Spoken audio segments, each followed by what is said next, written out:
Good morning and welcome to this Festival of Financial Innovation for Nature-Based Solution. We are extremely happy that you are here. So it has been an effort to invite you and bring this very interesting group of people together. But I think we are going to have a number of very interesting discussions. There are very knowledgeable, high-level people interested in exploring this opportunity, how to link financial instruments like insurance and investments with nature restoration and preservation. So this is the overarching topic. My name is Mysiak, and I'm affiliated with the Euro-Mediterranean Center on Climate Change. And my co-moderator is Daniela Rizzi from ICLEI Europe. I'm very happy to welcome you all here to the beautiful castle of Luxembourg at Yaza. And we're going to have very, very nice 2 days. Yes, we're going to invite our keynote, Stephen Hart. He's a financial advisor for the European Investment Bank. And I must say that I'm a very big fan because Stephen has worked in this report that came out last year, 2023, which is very important for the nature-based solutions community, thinking about investment and diving in the different settings and what's happening there and where it could go. So we're going to hear from him now. Please, Stephen. I reckon if you come to an institute of systems analysis, I mean, you are so asking for it, aren't you, really? I mean, it's early in the morning, and you're going to be bombarded with facts and graphs and so on. And I'm just hoping that some of this will stick. So I'm Stephen Hart. I work for the European Investment Bank, and I didn't know EIB before I got a job there. So I don't expect at least all of you to know what it is. When I joined almost 20 years ago, it was locked away in the woods of Luxembourg, they used to say, but it is actually Europe's long-term financing institution. So it's part of the European institutions. And in the good old days, we used to finance bridges mainly. Now we do everything. So we do SMEs, we do venture, we're pretty famous on the capital markets now because we did the first green bond about 15 years ago.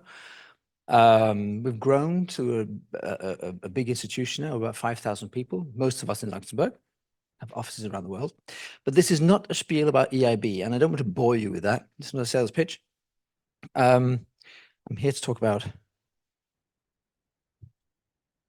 me. No. No, I took this picture because I was lost. This is me in Greenland. Connecting with nature in a big way, praying, you know, but also enjoying it enormously. And I had a fabulous camera with me, so we started posing in the snow to keep spirits up. But there's something about nature which is always unknown, and in there's also an element of hope. You see, it's a bit of a faith thing, isn't it? Because you can't quite understand it. Finance is complicated enough, but nature just tops it, really. And so I had faith. I just kept the fjord on the right side and I made it back.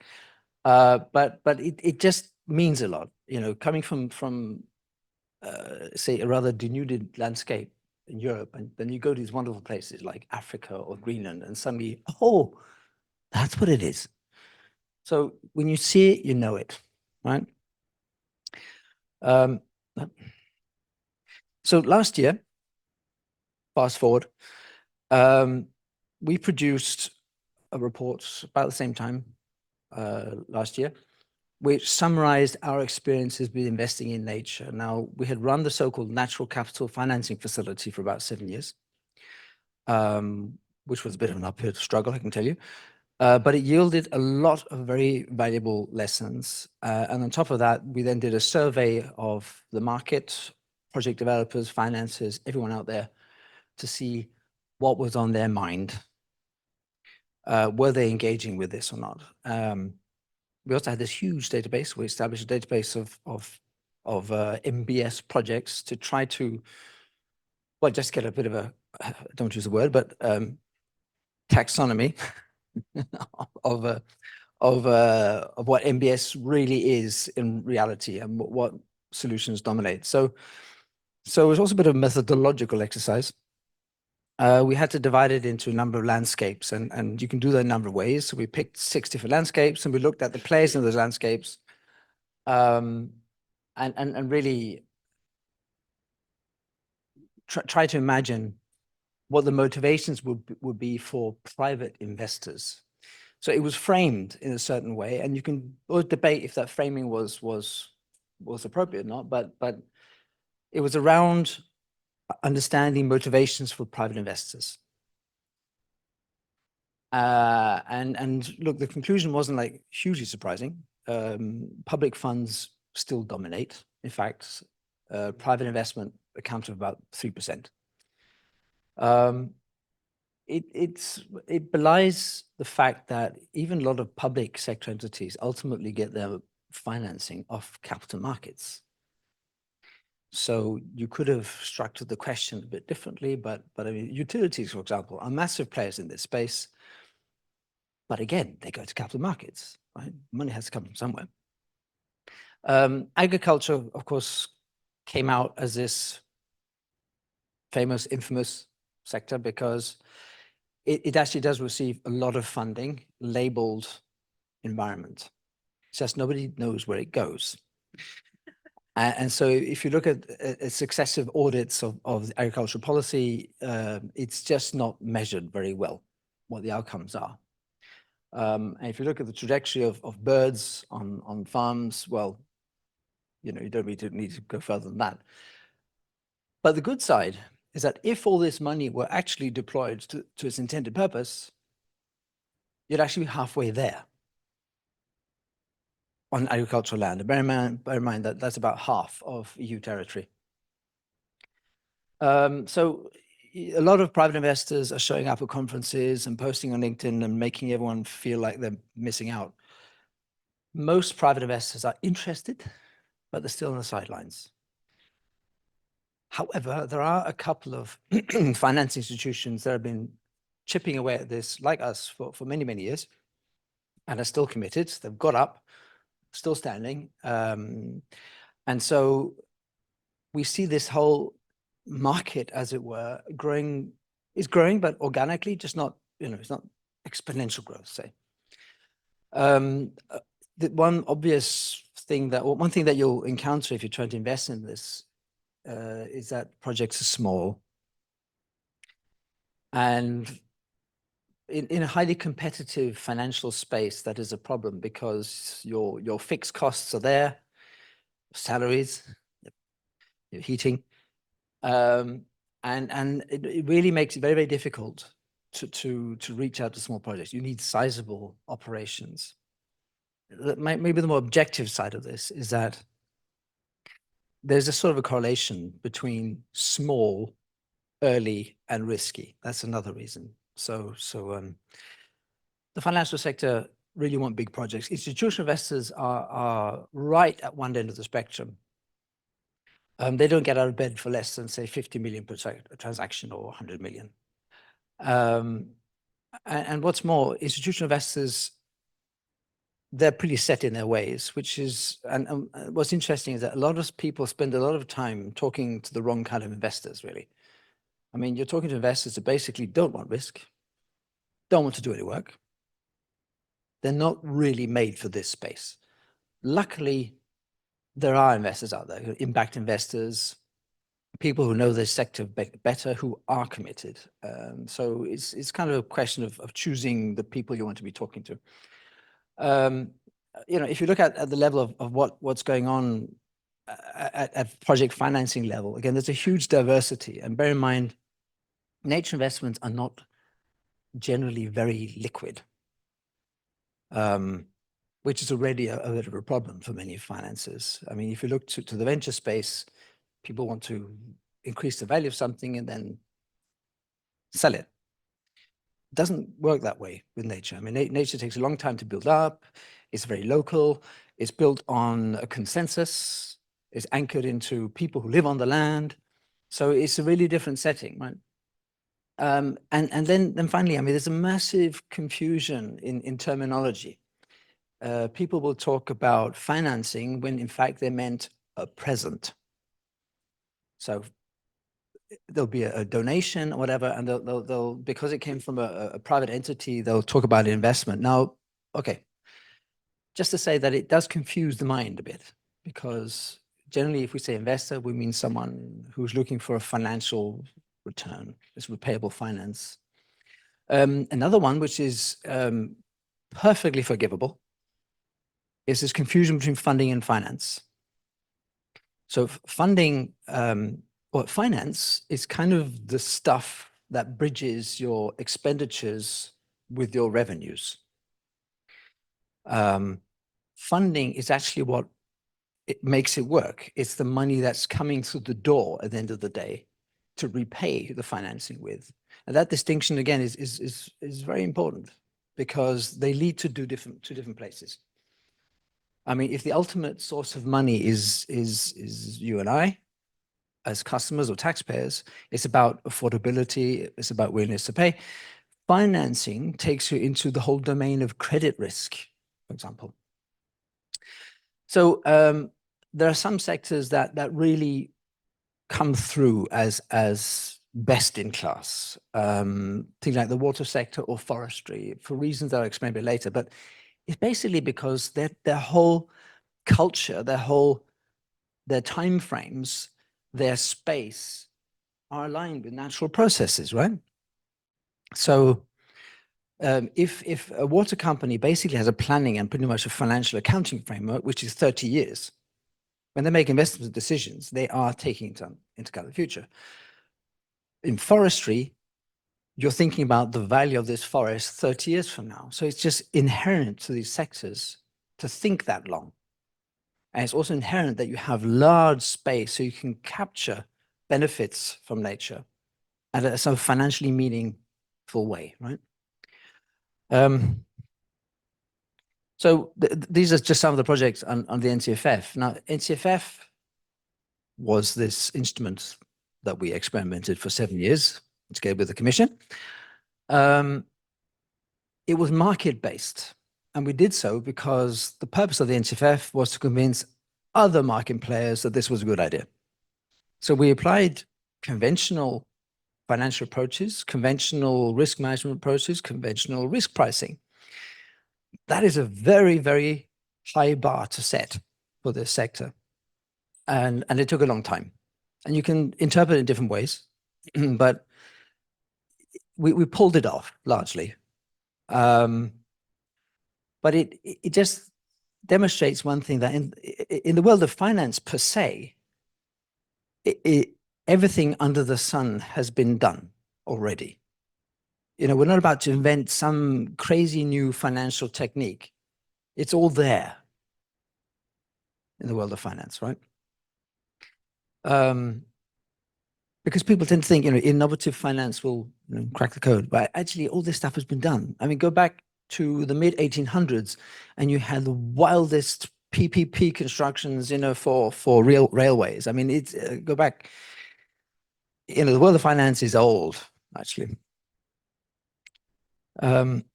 So just to the dry residue of our report, from an academic perspective. You often hear, okay, if only they understood nature better, or if we trained them, or if we gave them lots of guarantees. That may be true anecdotally at project level, but if we're really trying to drive more investment into this sector, it's really on the funding side. It's not the financial engineering, actually. And there are a lot of reasons why it's particularly difficult to lift this sector. I mean, not just the monetization aspect, which is just talking about, but you're also starting from a minus. Everywhere you go on this planet, there is significant nitrogen deposition from the atmosphere. You're already starting from a point where the ecosystems are pushed way out of where they're supposed to be, or you're dealing with all sorts of insidious pollution seeping into fjords or whatever. I mean, and just the sheer fact that agriculture, forestry, whatever, our cities have cut up the landscape.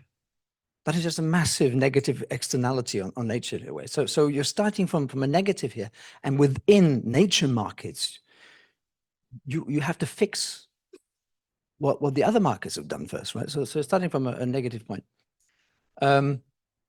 These are wonderful words, non-rivalrous and so on. But again, it comes down to the fact that in many cases, you know, if I breathe, it doesn't mean you can breathe less. That's basically what's in this, and there are a lot of fundamentals about nature that just make it very, very difficult. So what I'm saying here is that and speaking to the topic of the conference, de-risking isn't sufficient. It's very useful. I mean, we'll get to that, but there's just an underlying fundamental economic problem here that even de-risking won't tackle in itself. So this is just a typical, well, it is an example of a landscape. This has happened to be a marine one, and it just shows how, you know, to do restoration, you have some initial costs, and then some things you can monetize, and then whoops, there's a lot you can't.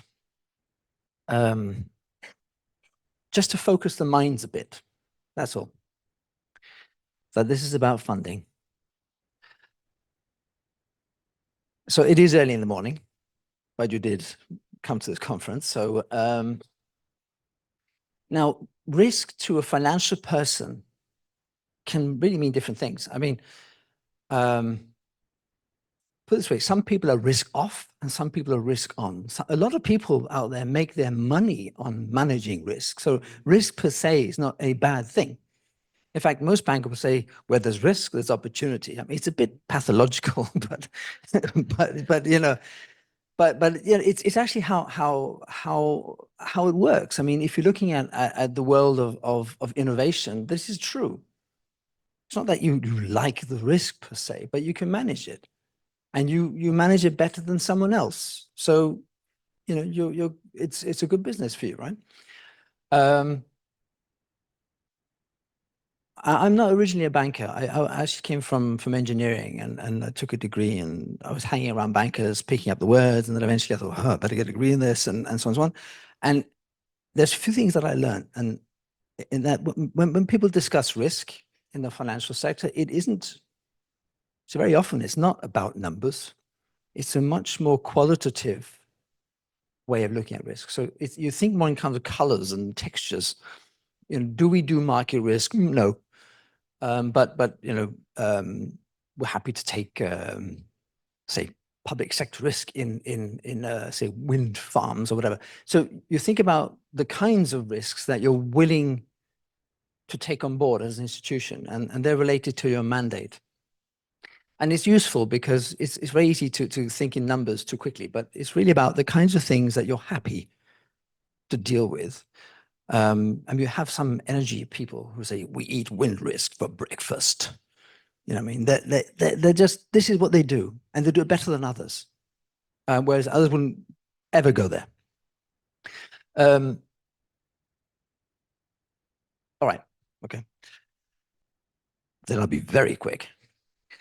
So ultimately, it's not just about financial risk, it's also about outcomes. And if we want to help this sector with de-risking,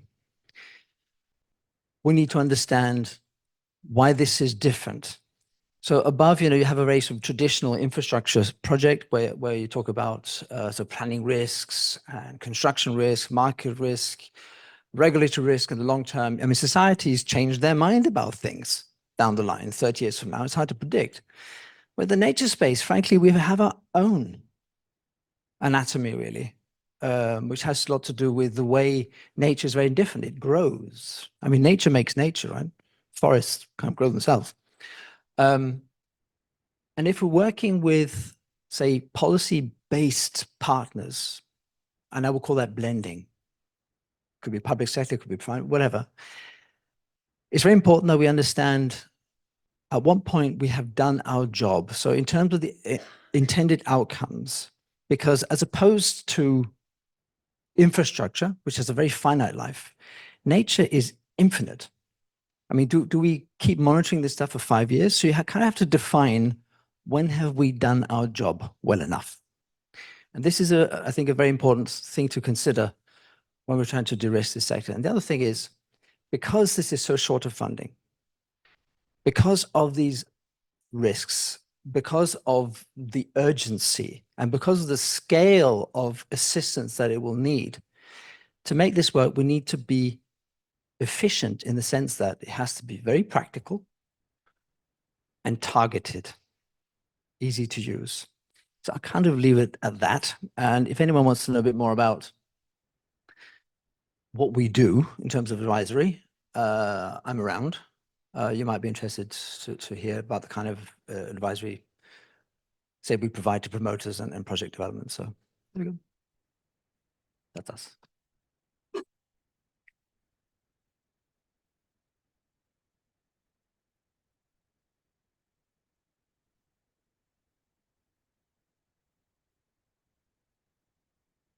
Thank you very much, Stefan, for the inspiring talk and setting the stage for this incredibly interesting discussion. We will have some time for questions and answers throughout this festival, but I would like now to invite our second keynote speaker. This is John Schellnhuber, who doesn't really need to be introduced to you. You know him. He's one of the most influential worldwide leader on climate change and sustainability, and he's now director of the IASA, who is our host institution. So John, thank you very much for joining us, and thank you for sharing your thoughts with us, and I pass the floor to you for the next 10-15 minutes for your talk. Yeah, very much. Okay, thanks a lot. Good morning, everybody. Pleasure to be here. Actually, this is my home, so it's nice to be to do a lecture within my sort of home ground, on my home ground. First of all, I tried to understand how to pronounce the name of the festival, but you call it NATURANCE, I guess, because it's a combination of nature and insurance, I guess. So you could also pronounce it NATURANCE or something like that. Anyway, I'll stick with your pronunciation. And it's really a pleasure when Joanne invited me to be here, that because it is a topic very close to my heart now. One of my pet research fields really is, of course, the built environment, clearly the transformation of the built environment, because I think this is the key battlefield in our sort of quest for making our civilization sustainable throughout this century and beyond. So the built environment is, if you like, the elephant in the sustainability room, and it has not been addressed well by policymakers, even not by researchers during the last decades, and it's about time to do that, and this is an opportunity, clearly. So let me just go quickly through my slides, because I have only 50 minutes, and then Joanne will intervene, or you will intervene and pull me off the stage. So let's see. Okay, so I gave a talk, or maybe going back, a pompous title, of course, Saving the World by Nature-Based Solutions, with a question mark. And I used an even more pompous title when we had the New European Bauhaus Festival in Brussels. The New European Bauhaus movement is a big one now. Actually, there will be a New European Bauhaus facility, which is equivalent to a Horizon Europe mission. That means a funding of close to $1 billion, actually. So it's one of the flagship projects now of the European Union. And I helped to kick this whole movement off together with, and in particular supported by Ursula von der Leyen. So we had this festival, and so I was referring to architecture, of course. So I had the privilege throughout my career to work in really nice places. So you see on the left-hand side, that's the hall of Christ Church College, Oxford, where this a bit stupid Harry Potter films were made. And this was the original sort of setting for that. When this is the main building of the Potsdam Institute, which I founded in 1992. And for a physicist, I've been trained as a theoretical physicist. This is the holy grail, if you like, because in that building, both Einstein's field equations were solved for the first time. And the Michelson experiment, which in my view is the most important experiment in the history of science, was done in the basement of that building. Yeah? So this kicked off relativity theory. Yeah? And here we go. This is my current home ground, this beautiful castle here. And this is privileged beauty. Now, Yasa, I will not give now a sort of advertisement talk about what wonderful things are done by Yasa. You just see here the various programs, and actually you can go to the website.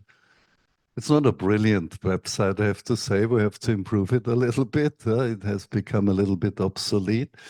But the really important thing is that the programs, I'm determined, together with my colleagues, of course, to create a new program on the built environment. That will be a major innovation because Yasa has the potential to be a front runner in this, but the world of science really needs a dedicated program on that. Okay, so when I started to think about architecture many years ago, more or less as an amateur, and now it has moved into my professional focus.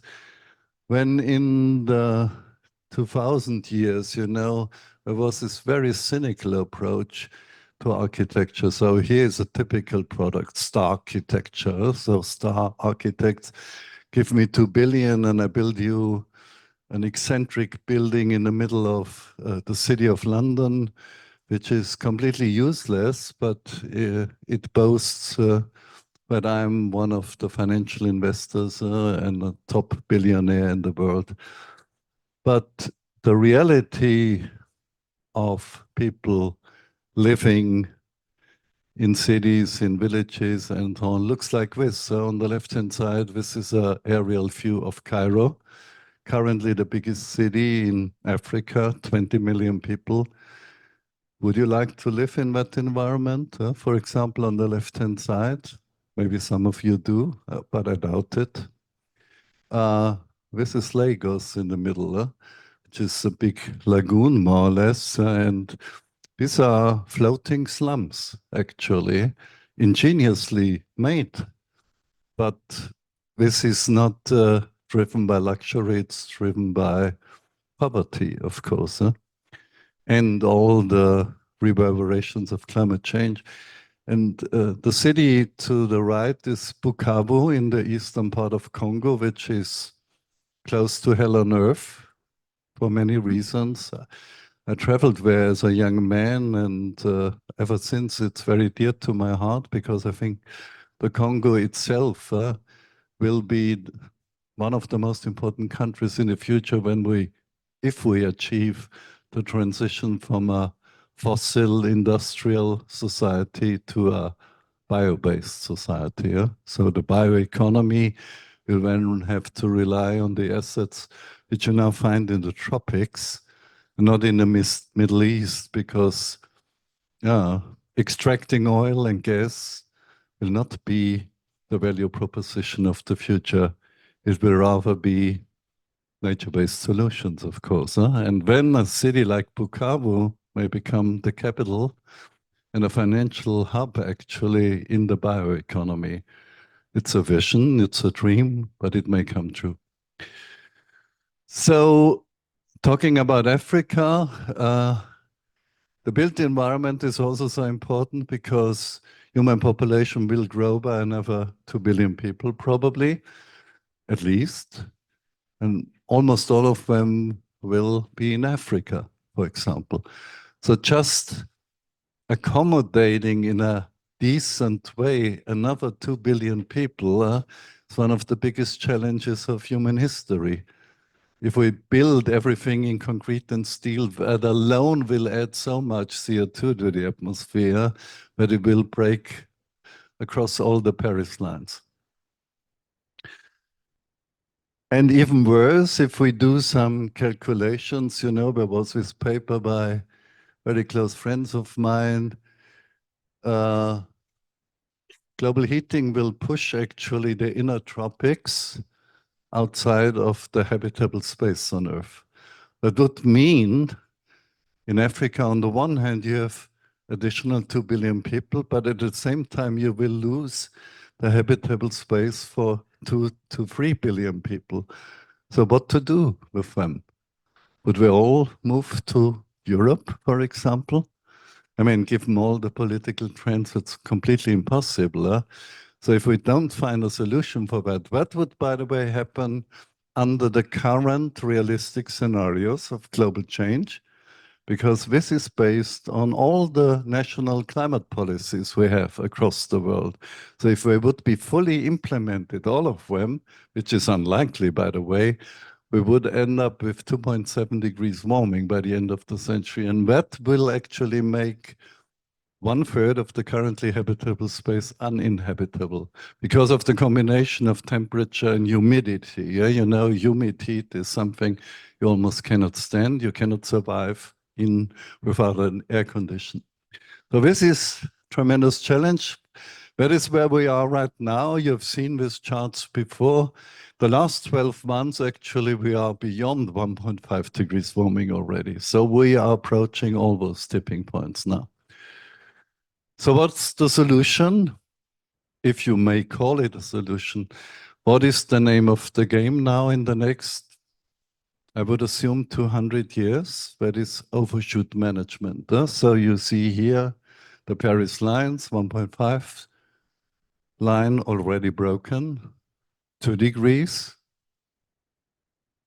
That is the current development, and this is the expectation under a moderate scenario, not an extreme scenario, not RCP 8.5 or something. And a moderate scenario will move into this red zone where many of its tipping dynamics will be activated. So the alternative is what? Staying within the planetary boundaries of 2 degrees is probably physically unfeasible. But what we could do is this one.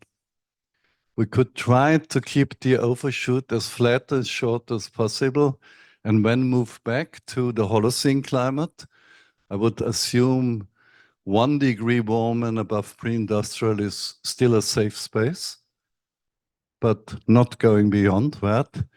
And this means we have to proactively instigate and implement negative emissions in the sense of removing carbon from the atmosphere, hopefully with nature-based solutions. Of course, whenever you mention this, people come up with the weirdest dreams of geoengineering. And if I have looked at all the papers actually, and you find where either extremely expensive, $1,000 a ton removed, which is, of course, mind-boggling, or they cannot be scaled up, or they are at odds with all types of other things. They would disturb the water cycle on Earth and so on. So we need to find the solution, and that is the trillion-dollar question, if you like. Can we, in a natural way, at scale, remove carbon from the atmosphere? And there are some ways, and here you go, of course, that is related. So we did a highly successful conference at the Pontifical Academy in the Vatican. I'm a member of that academy, and you see here Ursula von der Leyen gave a keynote speech in the middle, and you have the German Minister for Construction at Clara Geiwitz to the right. Next to her, this gentleman is a famous, world-famous architect, Francis Carré, coming from Burkina Faso. He won the Pritzker Prize just 2 months before that meeting and so on. And they said, well, buildings as a global carbon sink, where this part of the solution may be the most important solution of all. So this is summarized in this book, which you can really download actually. We made sure that it is available. It's open access and it contains, I think, extremely important contributions from von der Leyen, but also from scholars from the Global South. Very important here. This is the paper that kicked off a wave of interest. So buildings as a global carbon sink, we published that in Nature Sustainability. It didn't make it to Nature because at that time Nature didn't think it's a really important topic, but it's now one of my most cited publications at all. And it's in a way said there is a solution, there's a win-win solution where we can use nature-based approaches and improve something that needs to be improved anyway, the built environment. And as a side effect, you help to extract a lot of carbon from the atmosphere. So this would be more or less the idea that because we have so much CO2 in the atmosphere, we use the natural CO2 fertilization effect because our forests are growing like hell actually in spite of bark beetle and droughts and things like that. So we are moving towards a climate which is more similar to what we had 300 million years ago in the Carboniferous age. So there will be more biomass produced because it's getting hotter, it's getting more humid actually. There will be more evaporation of water from the oceans, and you have a much higher level of CO2, of course. So the ideal preconditions for producing have more net primary productivity here. So that would mean we have to, in a sustainable way, manage our forests. Of course, spare the hotspots of biodiversity, which must be protected by all means, of course.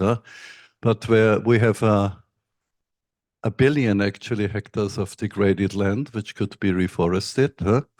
So that would even increase the ecosystem services there and help to have a living, to make a living for the local populations. But at the same time, we would have to build in a way that can be completely recycled, of course. So that's the second sub-cycle of the big cycle in the sense that, of course, you should not use toxic glue if you build a house from timber. You have to make it completely decomposable. So one timber part element could be moved within this system for centuries, if not millennia, actually. And it's possible, we know that. But when, of course, you have all these problems, and I skip this and this, this is about how much land do we have in principle available. This has been highly contested with paper Basta et al. But I think at the core, it's a reasonable publication. So we looked at this, another influential paper. Here was interesting because when you propose to build our cities in the future from timber and bamboo and hemp and so on, when you have, of course, the first thing, where does the wood all come from, or the biomass? Now, this is the situation currently. You see in the global north, in the northern hemisphere in particular, outside the tropics, there is an increase of forest area and biomass. And the number one, the world champion in this is China. We always point to China, you know, coal-fired power stations and so on. What they have done on the Loess Plateau is just amazing, for example. And you see even the United States or the Mediterranean countries, there is an increase in forest area and biomass.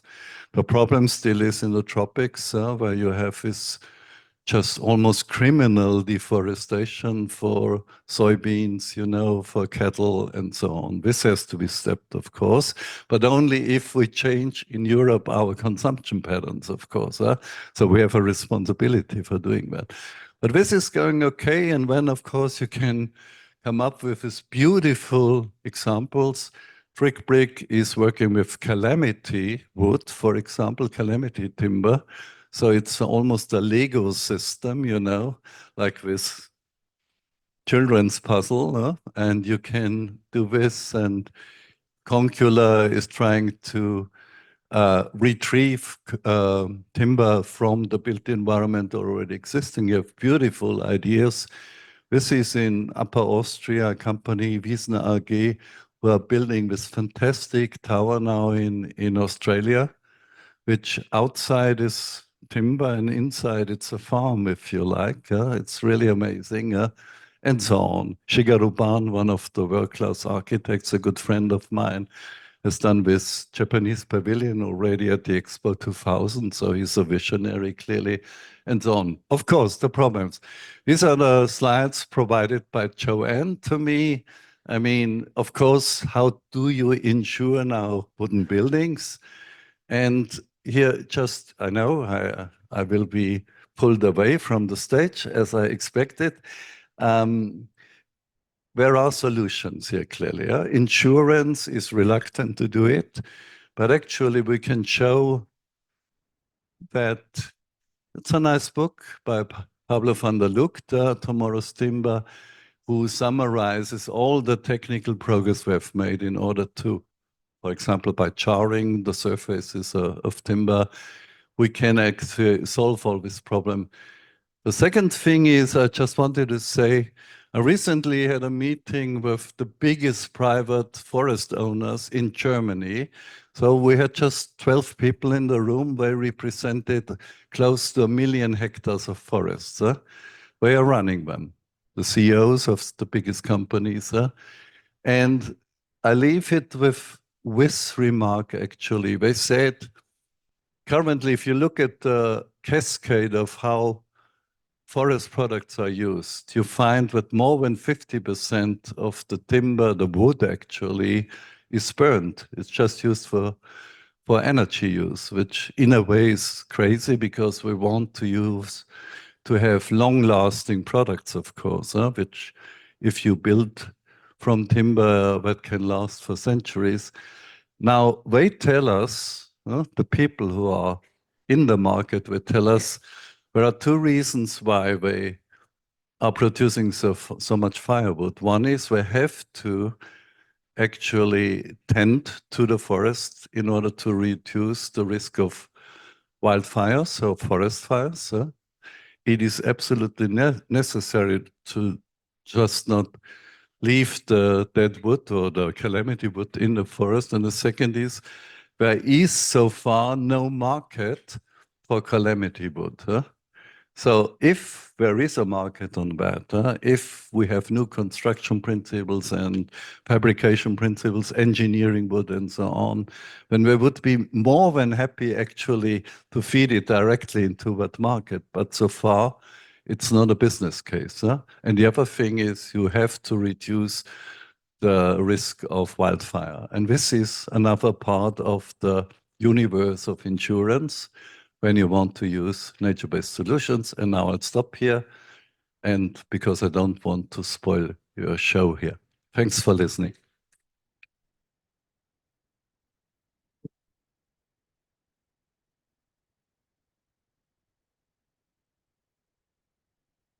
Thank you very much, John, for hosting us. Thank you for the inspiring talk. There are many good ideas that we will explore throughout the festival, how to use those opportunities, how to bring more business innovation and engage also private financing into nature restoration and for the multiple benefits that they provide. Our third speaker is from the European Commission. It's Fleur van Ooststroom-Brummel. And we have pre-recorded her talk, but she's also connected with us. And Fleur, I would like to ask you whether you would like to address the audience with a short talk before we play your keynote. Can you hear me, Fleur? Hello. Yes. Yes. Can you hear me? Yes, we can. Brilliant. Amazing. Yes.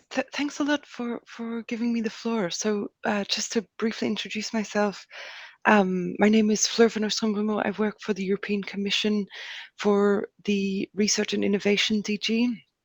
in the Climate and Planetary Boundaries Unit, where I'm a policy officer for nature-based solutions. I'm really sorry I can't be there with you in person.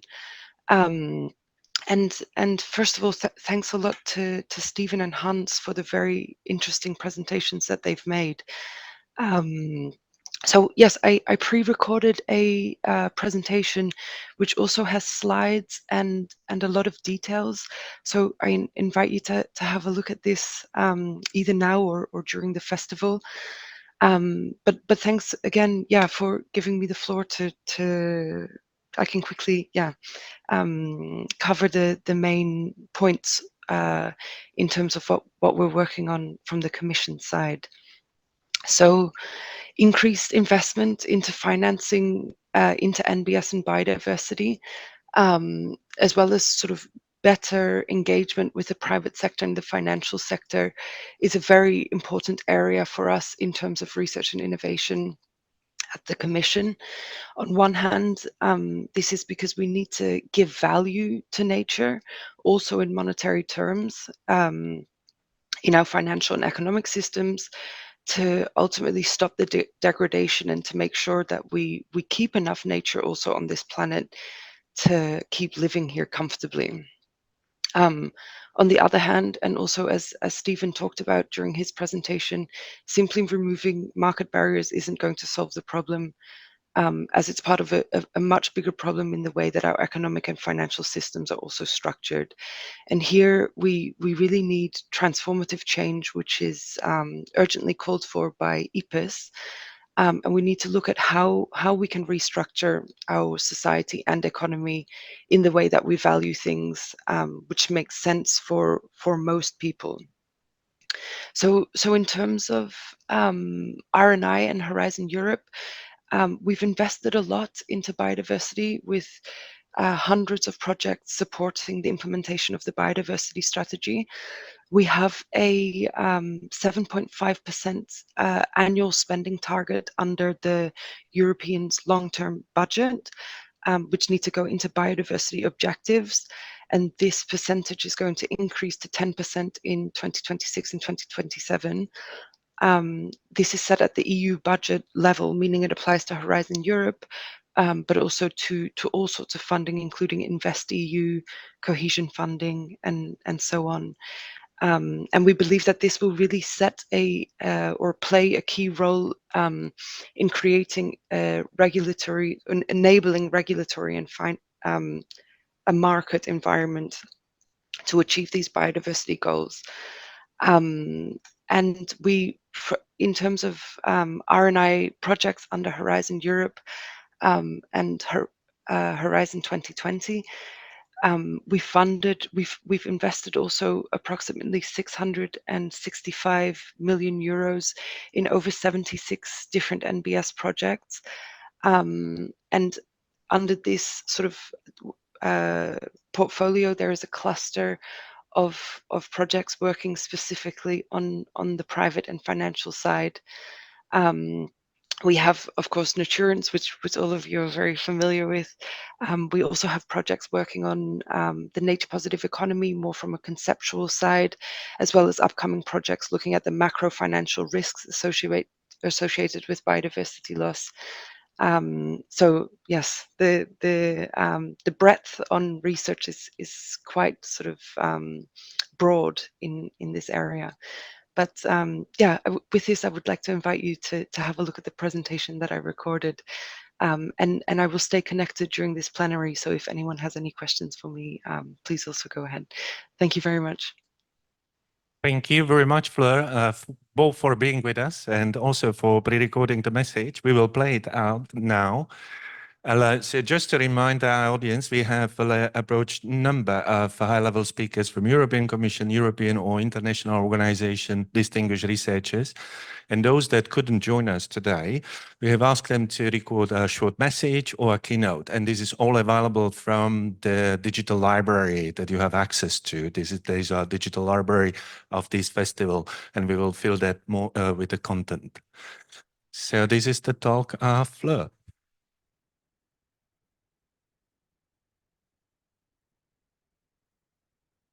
Hello, my name is Fleur van Ooststroom-Brummel, and I am representing the European Commission, the Directorate General for Research and Innovation, and the unit which is in charge of climate and planetary boundaries research. There I work in the biodiversity and nature-based solutions team, and my area of work is particularly on the private sector and finance side of biodiversity and nature-based solutions. And I'm the policy officer for a number of Horizon Europe projects within that area. And today I will take you through a couple of slides on the EU policy context for nature-based solutions investment. So I will make a short presentation to take you through the EU policy context for nature-based solutions investment. So in terms of the policy context, let's zoom out and start with the global context, which of course is very relevant for the EU policy context. So at the end of 2022, COP15 agreed on the Global Biodiversity Framework, or the GBF, and this framework provides the foundation for global action on biodiversity and complements the Paris Agreement for climate. Zooming into some elements specifically relevant for NBS investment is the increased clarity of financial flows to protect ecosystems globally. And especially Goal D, which requires the alignment of financial flows with both the targets and the vision of the framework, secures the focus on implementation of what's laid out by the framework. So this goal, along with several targets that reference financing of the private sector, provide a hook required to stimulate and scale up action for nature-based solutions and biodiversity. And the framework sets out that by 2030, public and private financial flows should be aligned with biodiversity objectives, that businesses assess and disclose nature-related risks, that biodiversity harmful subsidies are eliminated and reformed, and that biodiversity financing from all sources is doubled.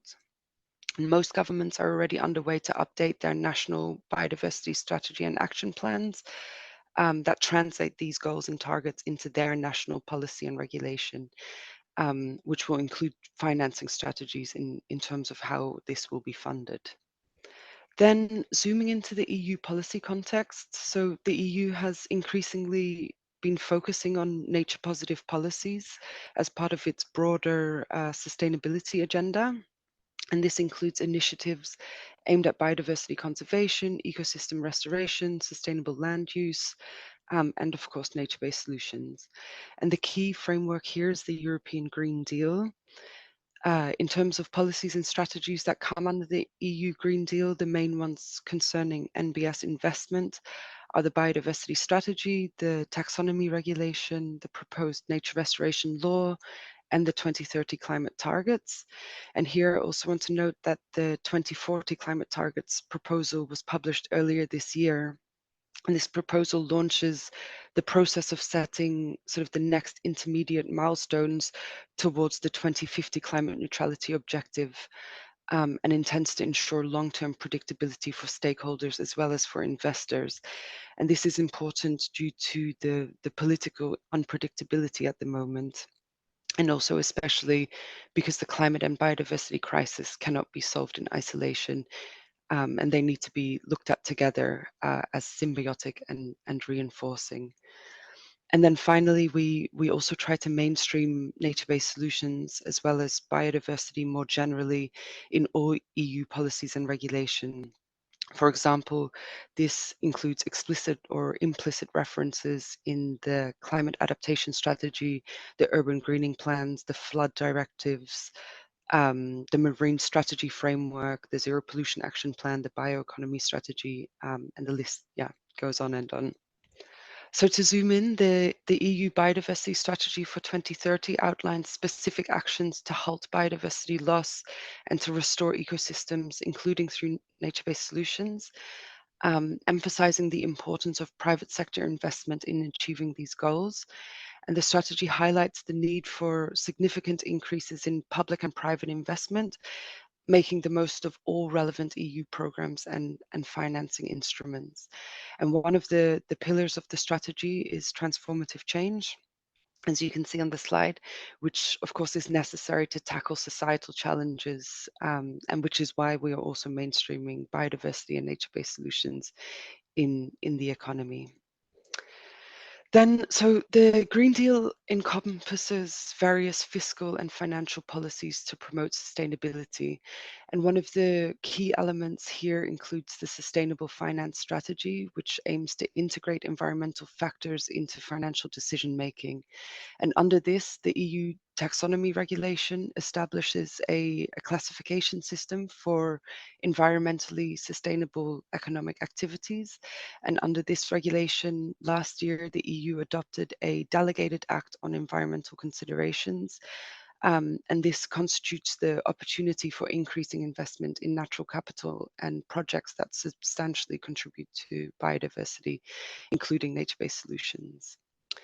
Another key piece of EU legislation is the proposed nature restoration law, which sets out to restore at least 20% of Europe's land and sea areas by 2030, and all ecosystems in need of restoration by 2050, which of course will need a lot of finance to be achieved. And natural restoration plans, along with transparent monitoring and reporting, will help in implementing the framework. In terms of the status of the proposed law, I cannot give a comprehensive update. It has not yet been adopted by the Council, so we are all on the edge of our seat with our fingers crossed to see it adopted. One point so interesting to note is that the impact assessment of the nature restoration law shows that the benefits of investments into biodiversity far outweigh the initial cost of that investment. Where €1 generates at least €8 of benefits, mainly in the form of ecosystem services. So such findings can further help stimulate more and more investment into nature-based solutions as well. So in terms of the R&I and Horizon Europe, we, as DG Research and Innovation, have invested a lot into biodiversity, with hundreds of projects supporting the implementation of the biodiversity strategy. And at EU level, we have also committed more broadly to providing 7.5% of annual spending under the multi-annual financial framework, so the MFF, which is the EU long-term budget, to biodiversity objectives in 2024, and this increases to 10% in 2026 and 2027. And this is throughout the EU budget, meaning that it applies to Horizon Europe, but also to cohesion funding, to Invest EU, and all other EU funding instruments. And this plays a key role in creating an enabling regulatory and market environment to achieve biodiversity goals. And on top of this 7.5% for biodiversity, we also have a 35% climate spending target for Horizon Europe. And as regards to the EU's external support to biodiversity, we've committed to doubling the external biodiversity financing, reaching a total of 7 billion, especially for the most vulnerable countries. So on this slide, I've provided some detail in terms of the nature-based solutions portfolio we have under Horizon 2020 and Horizon Europe. So the EU R&I funding have invested approximately 665 million in over 76 different NBS projects, counting over 1,300 partners in over 70 different countries. And project tests and these projects test and showcase the benefits of nature-based solutions, including in over 70 different cities. And these are within the EU as well as globally. And we also have 20 large-scale demonstration projects, again, which showcase the benefits of nature-based solutions. And this is, of course, important for making the case for nature-based solutions so that we can direct investment towards it. I won't go into detail of all the projects, but I really invite you to browse this brochure in your own time. You can find it on the European Commission's website. And there is also a group of projects under the heading of Nature Positive Economy, Finance and Insurance, which will be very relevant. So I also wanted to briefly highlight Biodiversa Plus, which is the co-funded European Biodiversity Partnership. And some of their flagship programs include work on biodiversity protection, on monitoring, on nature-based solutions, as well as on transformative change. And they're also developing a guide on the business and biodiversity landscape for European research and innovation. And this guide includes a chapter on the tools and methods for managing biodiversity in the finance sector. And the draft is already available online, and the final version will be published soon. So last year, we published with the European Investment Bank a report on investing in nature-based solutions. And this was partly to follow up on the UNEP State of Finance for Nature report, which essentially found that we need to double investment in nature-based solutions by 2025 and triple investment by 2030. And this report provides a comprehensive overview of the state of the market for investment into nature-based solutions. And the report found that mobilizing private investment to support the scale-up of nature-based solutions, as well as the market for nature-based solutions, is key. The report found that by far the biggest barrier and challenge to increasing the level of private sector financing is that the majority of nature's benefits currently have no financial market value, and most biodiversity and nature-based solutions interventions produce a mix of public and private benefits. And unfortunately, the private benefits frequently don't exceed the total cost of the project. So on this slide, I've briefly summarized the main barriers to investment. And since the publication of this report, the European Commission has set up a technical working group with the EIB to follow up on the report's recommendations.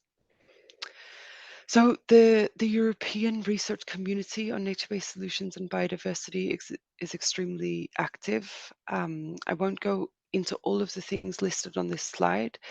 Instead, I will share with the participants of the Finance Innovation Festival a booklet which we created on all the resources that these R&I projects have produced, so you can go through them in detail in your own time. A few very important resources which I would like to share, particularly relevant to this finance festival, are first of all the coordinated support action, so Network Nature, which can be looked at as the project of projects and coordinates all the different nature-based solutions projects, have established a European and global platform allowing sort of all interested stakeholders to access and contribute innovative knowledge and expertise on NBS. And this is comprehensive, it's up to date, it's open, user-oriented sort of online platform. So if you're not familiar with this, I really recommend you to visit the Network Nature website. And then Network Nature also has a specific work package which focuses on enhancing attractiveness of nature-based solutions for investors and entrepreneurs. And this will also map and consider all the work already done by other Horizon 2020 and Horizon Europe projects.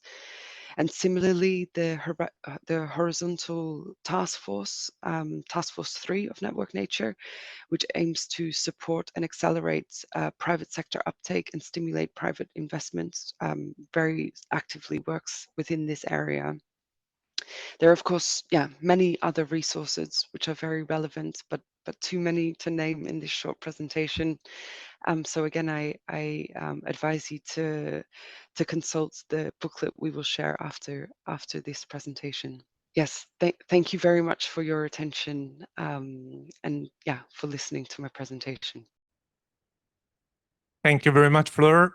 If you are still connected with us, that was brilliant, nice overview. Just to reassure you, many of those projects that you mentioned are sitting in the room or the representative of those projects. Whether you a quick test, have you noticed that 667 million euro invested from the Horizon research program into nature-based solution? It's almost the scale and the intensity of the mission, right? We could also speak about mission nature-based solution in terms of the budget that has been invested. So, and the Network Nature Plus is also represented here. This is another coordination and supporting action, and that's coordinated by Daniela, my co-moderator of this festival. So if you have more questions about, please don't hesitate to ask her.